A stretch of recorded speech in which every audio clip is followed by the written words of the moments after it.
Hey guys, welcome back, and in today's video, we are going to be kicking off my Power 4 conference rankings for the 2025 college football season.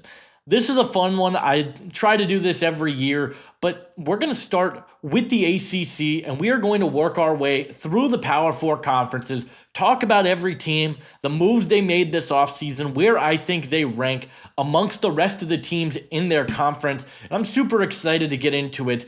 The ACC gets a bad rap for being the weakest of the four Power 4 conferences, but I think there are some really good teams, some legitimate national title contenders in this conference. I'm super excited to get into it and talk about how I think things are going to go this season.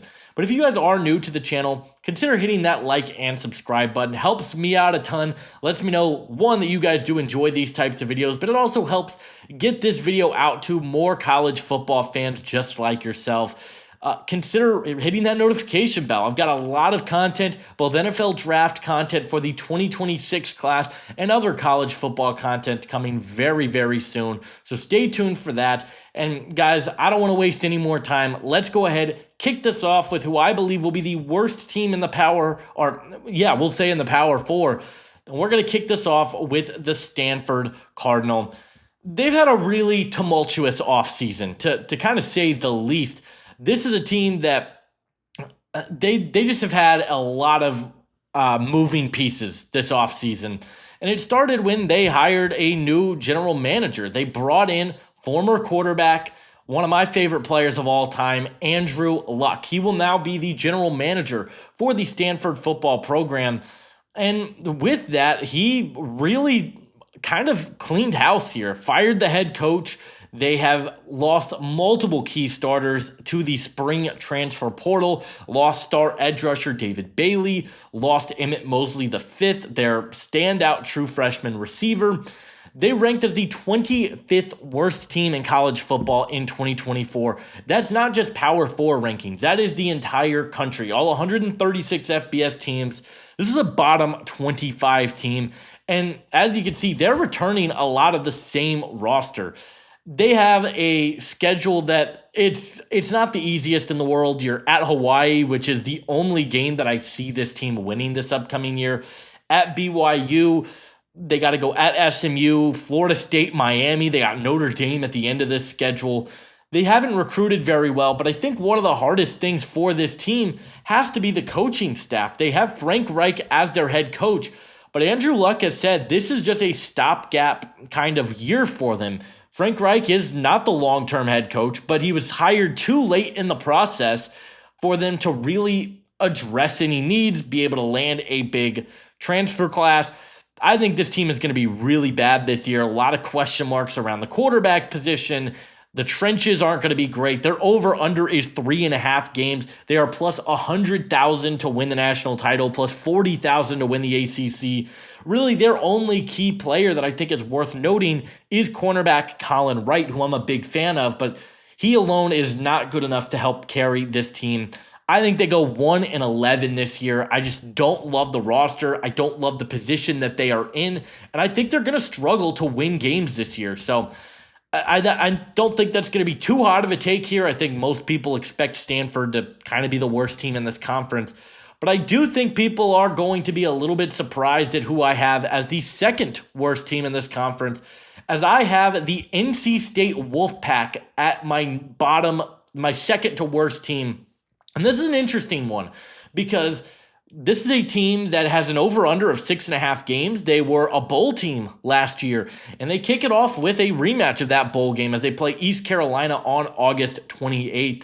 But when I look at this schedule, I think this has to be one of the most brutal draws a team is going to get.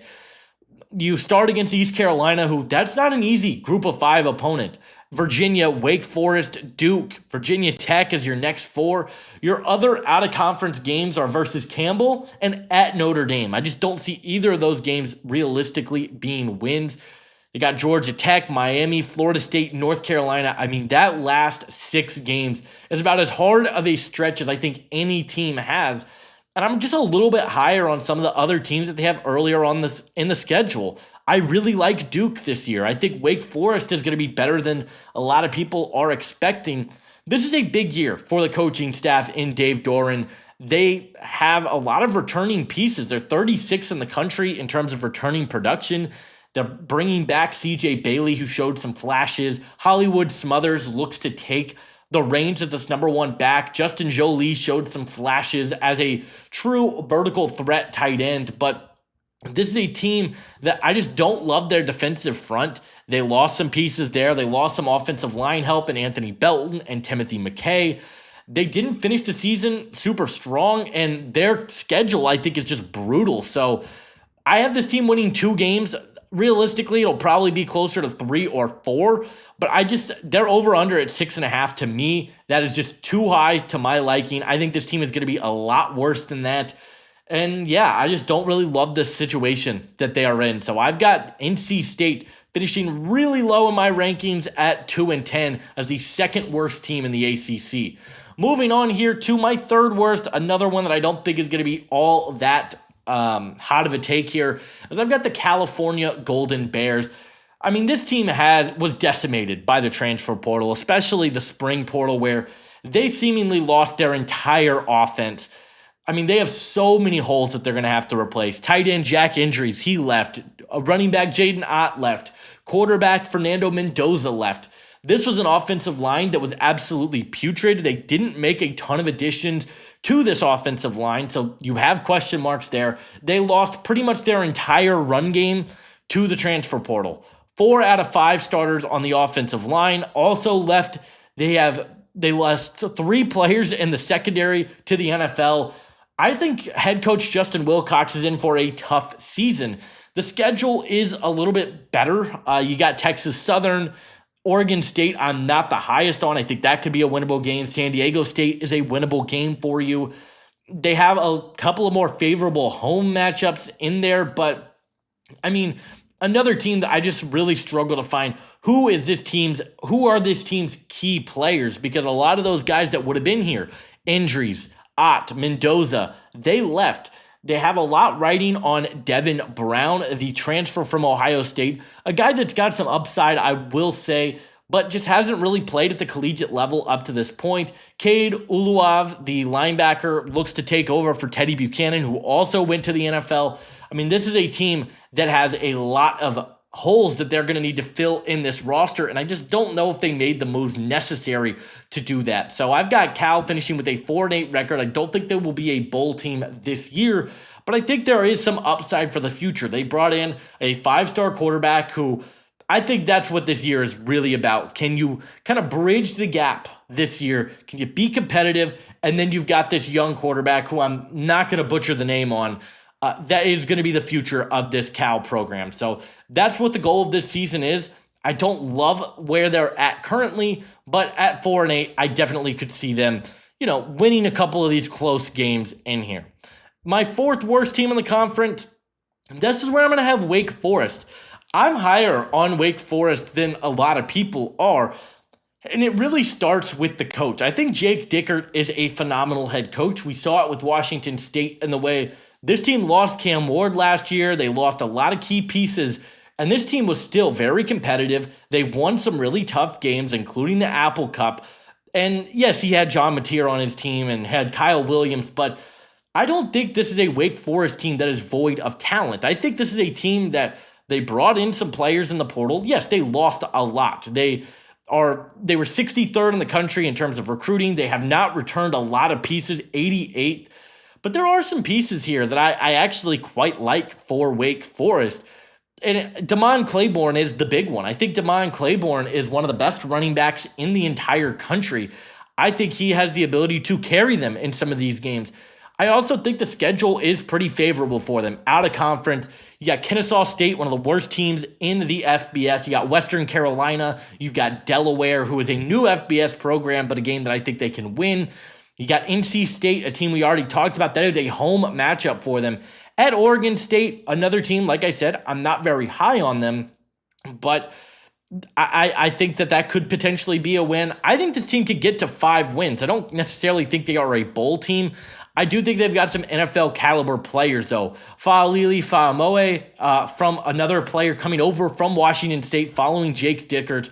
This team has a 4.5 over-under.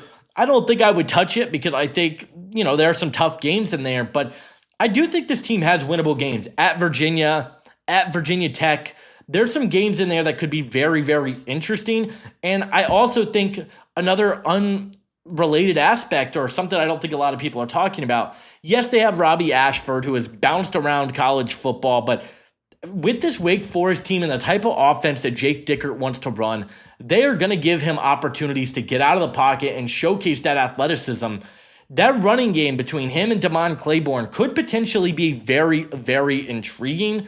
So, yeah, I'm a little bit higher on Wake Forest. I know a lot of people are picking them to finish towards the bottom of this conference, but it really falls on, I love the run game, and I really trust the head coach. I think Jake Dickert is a really good head coach. I think they've got winnable games on this schedule, especially early on, that Western Carolina, Kennesaw State. If this team could start 2-0, that could lead to some momentum, and they could really ride it out to having a pretty successful season if they're able to finish with that type of a record. So I've got them at 5-7. Next up, we've got the Boston College Eagles. Their over-under is 5.5. I've got them right at 5 wins this season. Plus 50,000 to win the national title, plus 10,000 to win the conference. There's just a lot of question marks, I think, when it comes to this Boston College team. They just have a lot of unprovenness on this roster right now. Bill O'Brien, this team started off really hot last year, winning against Florida State, taking it to the wire with Georgia Tech, but a team that really tapered off in the second half of the season, and it's kind of left them with a lot of question marks. Another team that lost a lot of players to the portal. You lost your starting quarterback in Thomas Castellanos that, yeah, he was replaced at the end of the season, but a guy that is still a solid quarterback, and he's going to be a starter in this conference. We'll get to him here in just a little bit. They have a lot of question marks. One thing I'm confident of, this offensive line is going to be productive yet again. They've got some playmakers. Turbo Richard showed some flashes. Lewis Bond has shown some flashes for this team. But overall, another team that I think just has a bit of a tough schedule. You play Fordham early on. Michigan State is not an easy opponent, but I'm not going to say it's a very difficult one. I think that's a push. At Stanford versus Cal, 2 games that I think are winnable, but you got UConn. The rest of these games are really tough. Pitt is a tough rivalry matchup for you versus Clemson, versus versus Clemson at Louisville, Notre Dame, SMU, Georgia Tech. I mean, there's some tough matchups in here. I think Bill O'Brien's in a good spot, and I think the secondary has an opportunity to be really impressive. I really like what we saw from Carter Davis last year. I think the potential is there. I have them finishing 5-7. I don't think Boston College will be going bowling this year, but I do think there will be some positive things to take away from this season. At the next team we'll talk about here, I've got Syracuse, and this one's tough because I think Syracuse is a better team than this, but they lost a ton of players, not just to the transfer portal, but to the NFL. I mean, Kyle McCord, their starting quarterback who was incredible for them last year, he left. LaQuint Allen, he ended up declaring for the draft early. You lost Trevor Pena to the transfer portal. You lost Aronde Gadsden to the NFL. I mean, this team lost almost their entire offense, it felt like. They are 90th in the country in returning production. There's just a lot of uncertainty with Syracuse. And again, I just don't love the schedule. You start off with a neutral site game against Tennessee. Look, that game could go either way. As a Tennessee fan, I'm not necessarily the highest on the Vols this year, but just look at this gauntlet. I mean, versus Duke, at SMU, Pitt, Georgia Tech, North Carolina, Miami, and Notre Dame. That stretch from September 20th to November 22nd is a brutal stretch for Syracuse. I think there's some winnable games in there. I think they can beat Pitt. I think they can beat a team like North Carolina, Boston College, UConn, Colgate. There's some winnable games in here, but a team that has a lot of uncertainty. And even further than that, this is a team that they don't really even know who their quarterback is going to be right now. They're in a bit of a quarterback battle between Steve Angeli, the transfer from Notre Dame, and Ricky Collins. Now, I'm a guy that I think that Steve Angeli's probably going to win this starting job, but there are some question marks. Who is going to be starting at quarterback for Syracuse this year? I think Fran Brown has done a hell of a job of recruiting, bringing in players that want to play in Syracuse. They have completely overhauled this football program in recent years. I just think with their schedule, it is brutal. And I just don't know with the type of returning production that they have if they're going to be up for the task. So I currently have them finishing 5-7, right around the middle of the ACC. Next up here, a team that I have a little bit higher solely due to I just like the schedule a little bit better. And that is going to be the Virginia Cavaliers. I think this is a team that realistically could start this season off 4-0 versus Coastal Carolina, at NC State, William and Mary, and Stanford. 4 very winnable games. I also like the Cal matchup, the Wake Forest matchup, Virginia Tech you were able to draw at home. There are some very winnable games in here. Virginia is another interesting one. I don't think this is an awesome team. Another team that lost a lot of production. You lost your starting running back. You lost Malachi Fields. You lost Jonas Sanker and Chico Bennett, some key players on the defensive side of the ball. But I do like what they did in the trenches. I thought the offensive line, really solid pickups. Monroe Mills, I think, could be a really good tackle for this team. Chandler Morris, a former starter at North Texas. I believe he was at Cal last year as a backup. Can he be this team's starting quarterback and be a respectable starter? I definitely think it is in the cards for Virginia this year. And I think this schedule is one of the easiest schedules in the entire conference. If Florida State's not very good, I mean, there's a chance this team could win like 8 to 9 games just because the schedule is easy. There are some teams that I like a little bit better than where they're at. Florida State, I think, is going to be better. Washington State, I think, is going to be a pretty good team. North Carolina, I think, is going to be pretty solid. So there's some matchups in here that could go either way, but they're 6.5 win total. I would stay away. I have them right at 6 games, but you could definitely talk me into a world where Virginia is a little bit more competitive than that. I think the offensive line is going to be good. They have a quarterback that I think can make plays happen with his legs. So I've got Virginia finishing at 6-6, kind of right in the middle of the pack, but I do think they will be eligible for a bowl game this year. Same situation with the Pitt Panthers, and I think that's going to be a little bit disappointing for Pittsburgh fans. I do think if this is the way the season plays out, however, that Pat Narduzzi probably gets fired. This was a team that was red hot to start the season last year. Eli Holstein and their offense just was connecting on all levels.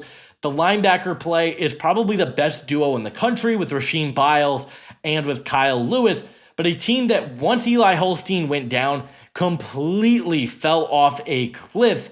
And I just don't know if Pat Narduzzi is that great of a head coach. And that's kind of where I ended up landing with a 6-6 record. Another team that they've got winnable games, Duquesne, Central Michigan. I think West Virginia is a winnable game, but the backyard brawl could go either way. I mean, we've seen some incredible matchups in that one.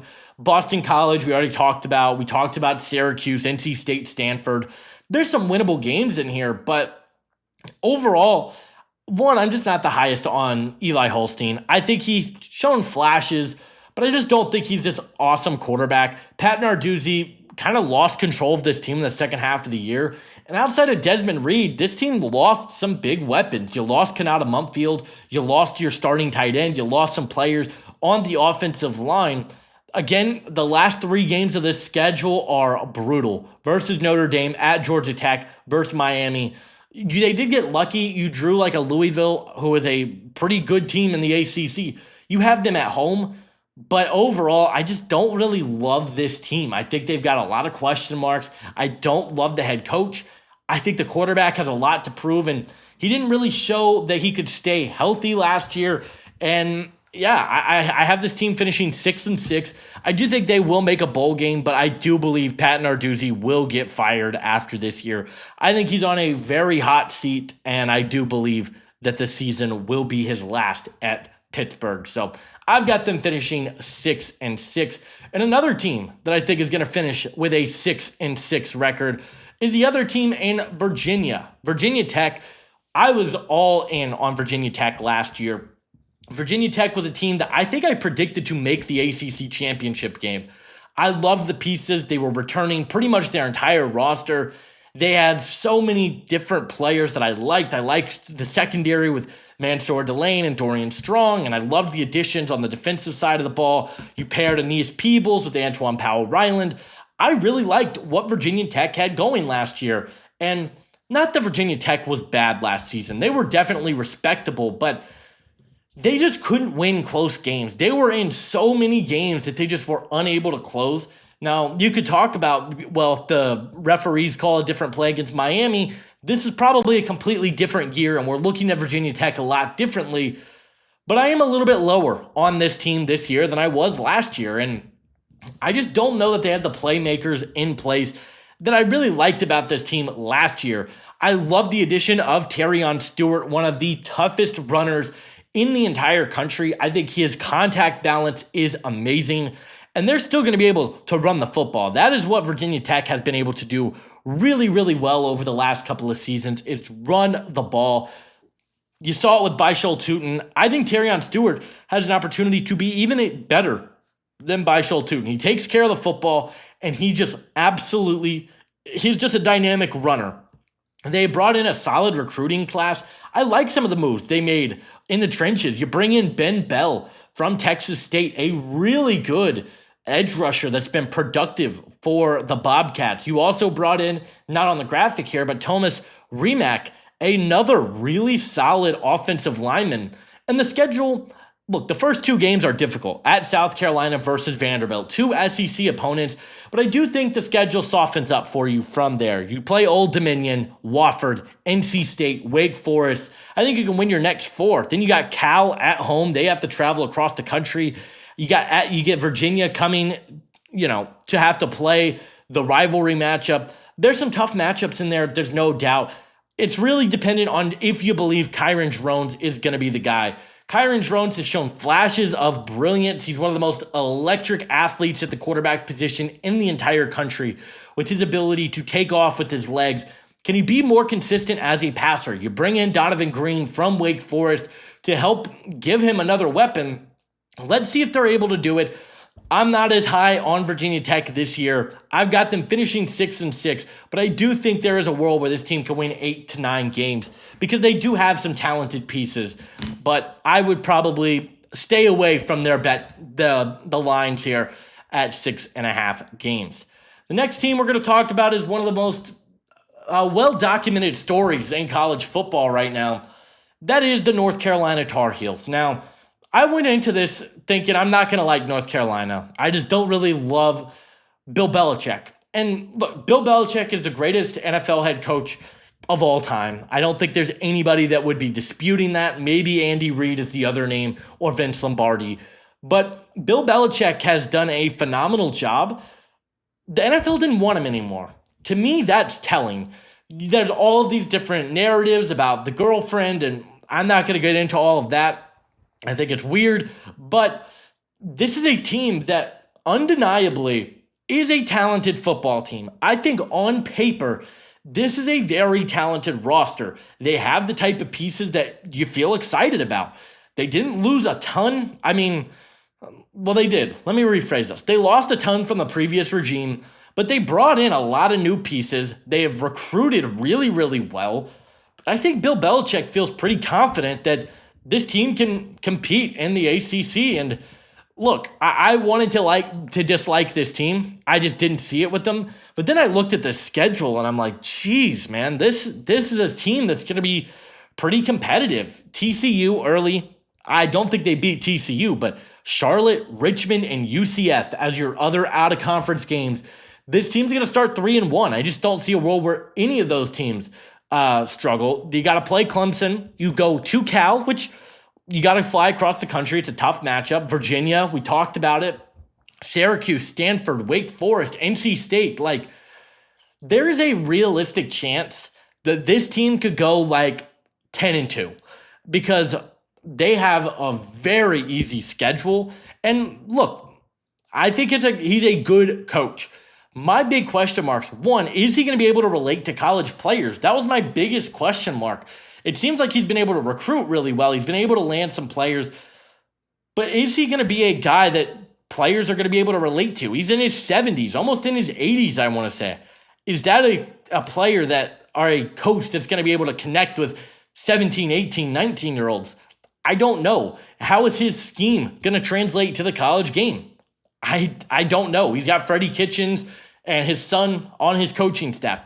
You feel pretty good, former NFL coordinators, and I do think they've got talent.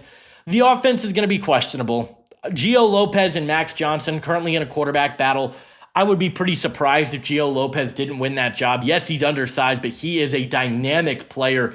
Was really good for South Alabama last year. Max Johnson, yes, he's a more stable veteran presence, but I just don't really see him stepping up. But defensively, I mean, Andrew Simpson from Boise State, really good linebacker. Thaddeus Dixon, really good corner from Washington following Steve Belichick. Smith Vilbert, he played pretty well for I'm blanking on it, Penn State last year, excuse me. They were 8th in the country in terms of transfer portal, 36th in the recruiting rank. I just think looking at this schedule, North Carolina is going to be pretty solid. So I've got them finishing with an 8-4 record, and I think this is going to be a pretty solid season, all things considered, for North Carolina. Next up, we've got the Florida State Seminoles. I have no idea how Florida State's going to look this year. I mean, Florida State last year was about the biggest disaster I can remember in a college season. A team that, I picked to make the college football playoffs last year. Hand up, I predicted it.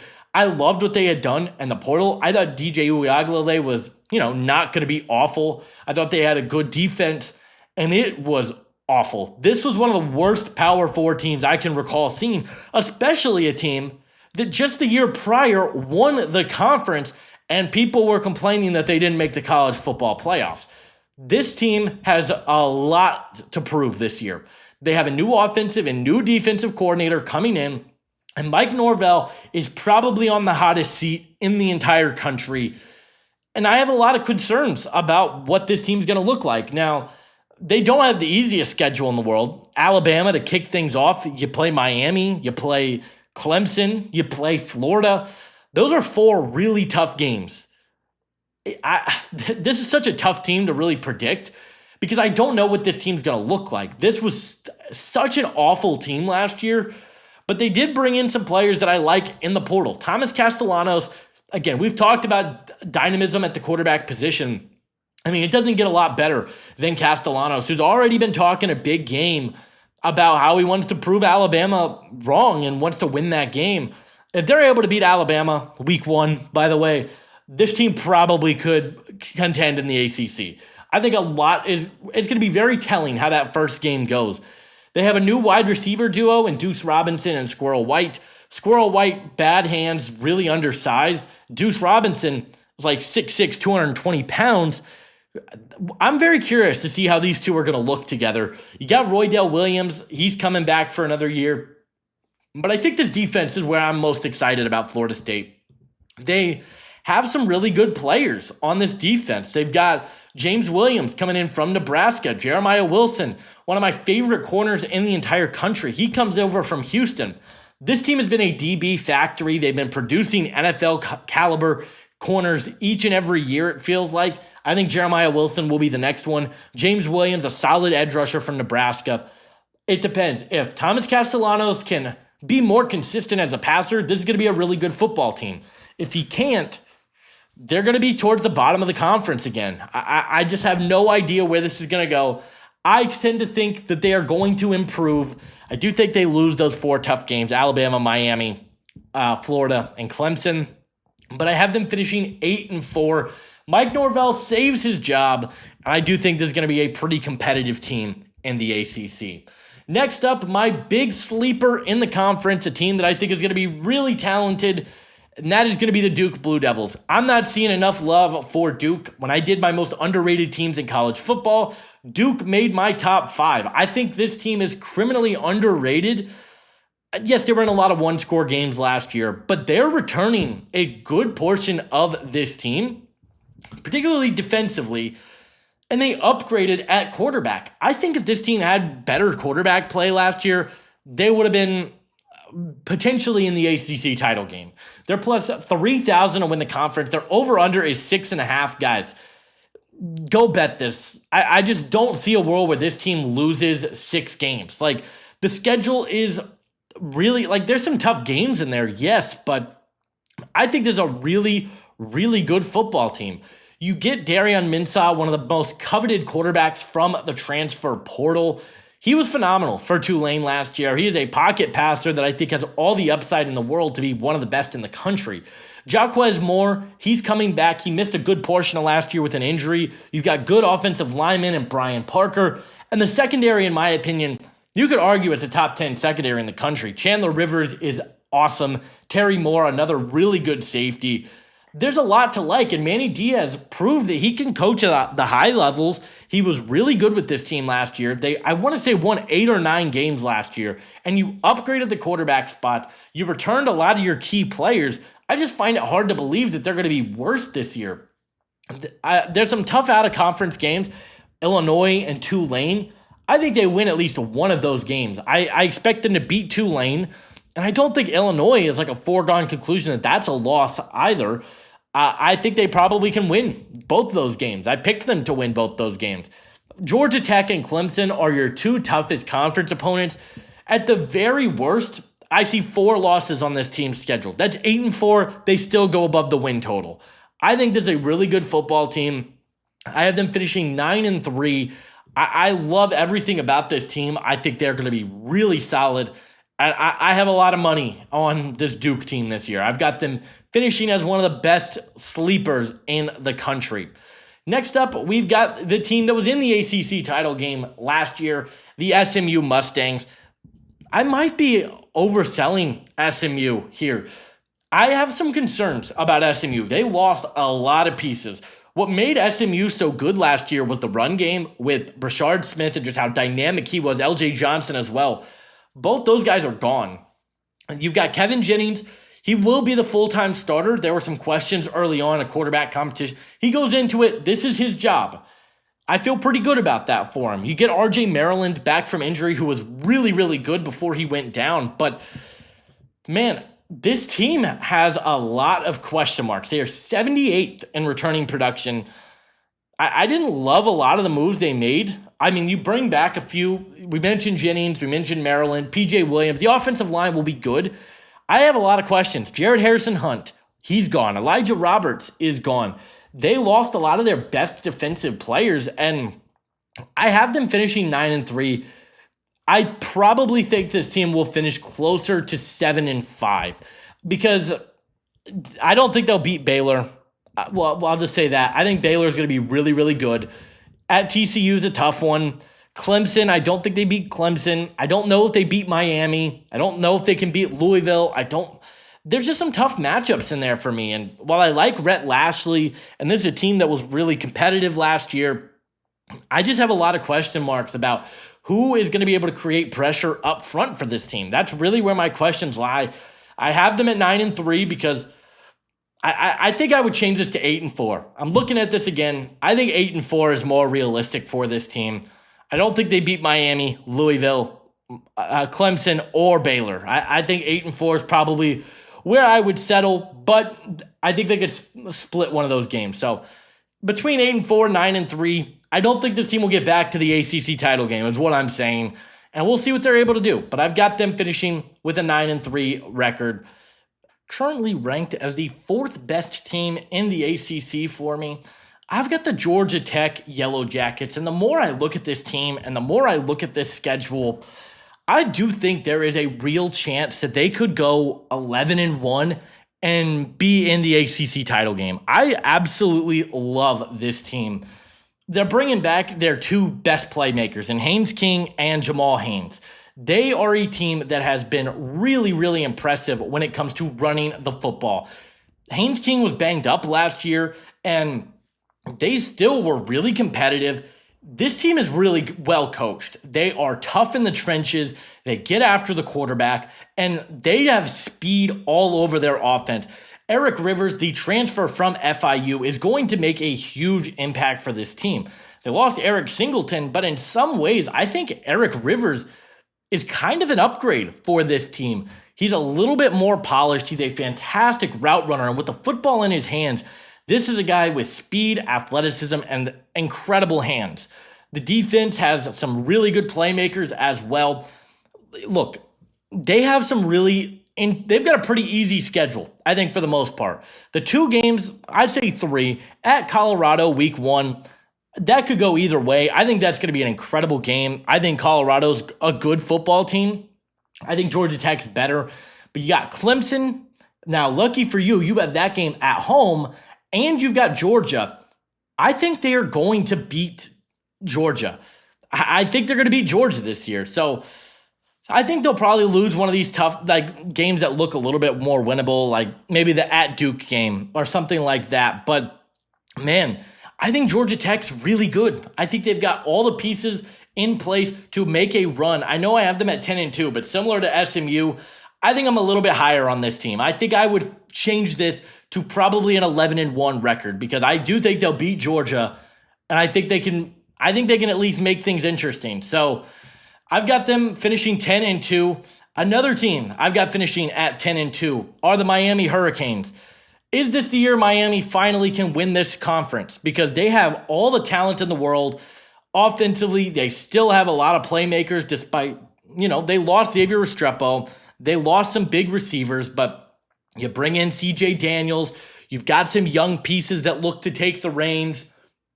Defensively, I think this team got a lot better. Tons of additions in the secondary. Ruben Bain should be fully healthy this year. And Akeem Mesidor as well. I like this team in the offensive line. I think it's going to be good. Everything really hinders on, is Carson Beck going to return to form? Look, one thing I'll say that Beck has going for him that he didn't at Georgia, this offensive line is going to be in a really good situation. He's going to have a line that's going to be able to protect him. He didn't have that at Georgia last year, and when he has time to throw, he is a really, really good quarterback. I will say it right now, I think Carson Beck will be a Heisman finalist. I just find it hard to believe that he is just a bad quarterback now. They do have a tough schedule, though. I mean, Notre Dame, first game of the year, you got to play Florida, who is going to be a lot better this year. Louisville, who I think is going to be good. SMU on the road. They've got some tough games. 5th in terms of transfer rank, 14th in terms of recruiting class. I think they finished 10-2. I think they beat SMU. I think they beat Louisville. I don't think they beat Florida, and I don't think they beat Notre Dame. But I do think there's some winnable games in here. I think Carson Beck is going to return to form. That's why I'm higher on Miami. I've got them at 10-2, and I think this is going to be a great team to watch this year. My number 2 team, which I think, like I said, it's kind of a three-way tie. I have Louisville at my number 2 team. Their over-under is 8.5 games. I would definitely take the over here because I think the toughest matchup at Miami and at SMU and versus Clemson. I think those are your 3 hardest battles that you're going to have to play. But this team figured stuff out towards the end of the season. They're going to run the football. Isaac Brown is one of the most electric playmakers in the entire country. And I think they upgraded at quarterback. I know Tyler Shuck was a top 50 pick. I think Miller Moss is a better football player than Tyler Shuck. I think Miller Moss has legitimate upside, and I think he was kind of done dirty at USC last year. He's got all the talent in the world. Yes, they do have some tough games here, but a lot of their tougher matchups are at home versus Clemson. That's at home. I like this team quite a bit. I think Jeff Brom is the most underrated head coach in the country. He is a quarterback whisperer that doesn't get talked about enough. He continuously is turning quarterbacks into something. Jack Plummer turned into a good player under Jeff Brom. You saw it with Tyler Shuck. I think Miller Moss is another guy that could have a really big season. I've got them finishing at number 2. And my number 1 team, to the surprise of probably nobody, it's the Clemson Tigers. I did a full deep dive on Clemson, so I'm not going to spend a ton of time here, but they're awesome. Every position group outside of maybe running back, you could argue is top 5 to 10 in the country. They've got a great right tackle in Blake Miller, the best quarterback in the country in Cade Klubnik, a defensive line that is just so talented with Peter Woods, TJ Parker, and they've just got everything that you want. A linebacker duo, a secondary. I have 1 loss on the season for this team, and it is going to be either that LSU game or South Carolina. Pick which one. I think they probably lose at South Carolina, but I really, really like this Clemson team. I think they win the conference, which would give us a matchup between Georgia Tech and Clemson for the ACC title game. I know I've got it a little bit of a different order, but I do think Georgia Tech is going to make the ACC title game. I know I had them at 10-2. I think they're going to go 11-1 this year. And I do think Clemson will be your ACC champion, but I think Georgia Tech can get into the college football playoff. We saw it with SMU last year. If Georgia Tech goes 11-1 with their only loss of the season coming against Clemson, and I do think that Georgia Tech will be a playoff team. So that is going to do it for this video. I've got Georgia Tech finishing second, Louisville at third, and Miami at fourth. But would love to hear from you guys. How do you think this conference is going to play out?